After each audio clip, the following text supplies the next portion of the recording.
Show that 4/16 to 5/20 is a proportion. Now, all this is getting you to do is realise that a ratio can also be written as a fraction. So if it's true that 4 to 16 is equal to 5 to 20, then it must also be true that 4 over 16, 4 divided by 16, equals 5 over 20. Now, from here, we could just cancel down each of these. So the left-hand side is clearly a quarter, and the right-hand side is also clearly a quarter, which shows that they are a proportion. I could have also just divided 4 by 16 in my calculator to get 0.25 equals 0.25. But another option here is also to cross-multiply your way out. So if I undo this divide by 16 here by multiplying both sides by 16, and undo this divide by 20 by multiplying both sides by 20, I'd get 4 times 20 over here, which is 80, and over here I've got 5 times 16, which is also 80. And that also shows that they're a proportion, and that's a handy skill that we'll need as we go through this. Solve the proportion 25 to q equals 5 to 2 to find the value of q. So we're going to use what we looked at a second ago, which is writing these as a fraction. 25 over q equals 5 over 2. Now, it may well be you can spot what q is already here, but we're going to go through the working out. So I need to undo this divide by q, so to do that I'm going to multiply both sides by q, which will bring the q up here. And I'm also going to undo this divide by 2 by multiplying by 2, which will bring the 2 up here. So I'm cross-multiplying my way out. So this times 2 will leave me with 50 over here, and times by q leaves me with 5q. So 5 lots of something is 50, well that is 10. So q equals 10.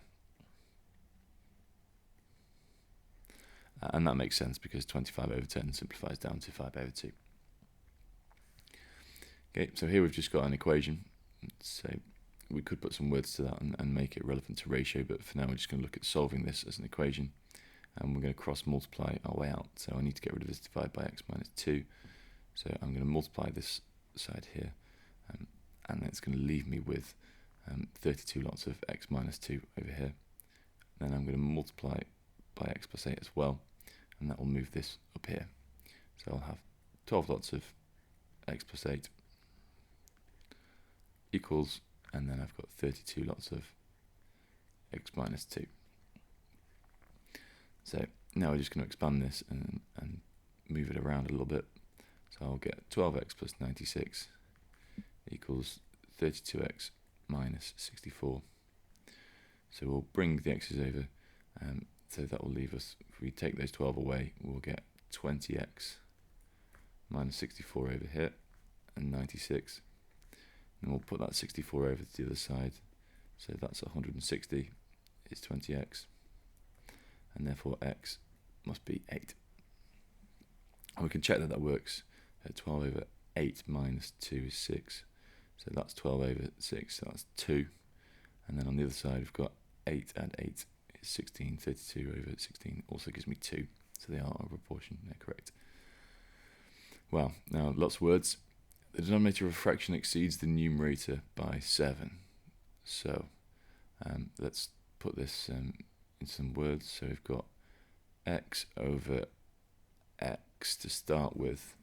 The denominator of a fraction exceeds the numerator, so the denominator is the bigger part, and the only way I could make that true is by putting x plus 7 on the bottom. Okay, so if 3 is subtracted from the numerator, so I'm going to subtract 3 from the numerator, the value of the resulting fraction becomes 1/3. Find the original fraction. So I'm going to essentially go back to finding what x over x plus 7 is, but I know what x minus 3 over x plus 7 is. That's 1/3, so I'm going to use that to work out what it was originally. So let's do that, and again you'll notice I can use the cross multiplying here. So I'm going to multiply by x plus 7, I'm going to multiply by 3. So I'm going to get 3 lots of x minus 3 equals 1 lot of x plus 7. So let's brackets out, bring the x over, and then I'll put this 9 over to the side, so I get 2x is 16, so x is 8. So I wanted to know the value of the original fraction, and I should have probably written the original fraction down and left it there. So the original fraction was that. So if I put those numbers in, I've got 8 over 8 plus 7 is 15. So now we can check that it works. If 3 is subtracted from the numerator and the denominator is unchanged, the value becomes a third. So if I subtracted 3 from that, I'd get 5.